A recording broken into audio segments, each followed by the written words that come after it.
Ward number 15માં કોંગ્રેસનો 25 વર્ષ જૂનો ગઢ તૂટ્યો છે અને ભાજપના નિલેશ હેરબા અત્યારે વિજેતા બન્યા છે. જે નિયમ છે નિયમ મુજબ અત્યારે નિલેશ હેરબા વિજેતા જાહેર કરવામાં આવે છે. ત્યારે સમર્થકોમાં પણ અત્યારે ખુશીના આંસુ આવ્યા છે અને નિલેશ હેરબા પણ અત્યારે ભાવુક થયા છે.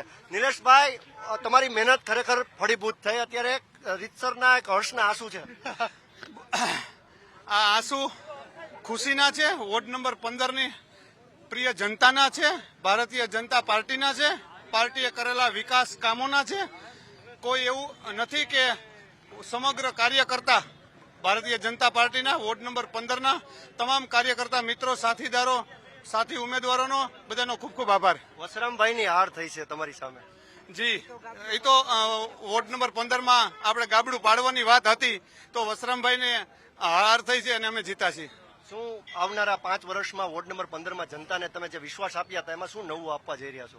વિશ્વાસ જે આપ્યો છે એ વિશ્વાસ 100% એમાં ખરા ઉતરશું અને સારામાં સારા વોર્ડના વિકાસના કામ કરશું. જીતનો શ્રેય કોને આપશો? જીતનો શ્રેય મારા કાર્યકર્તા મિત્રો અને ભારતીય જનતા પાર્ટીના કાર્યકર્તા અને વોર્ડ નંબર 15ની તમામ જનતાને આપું છું.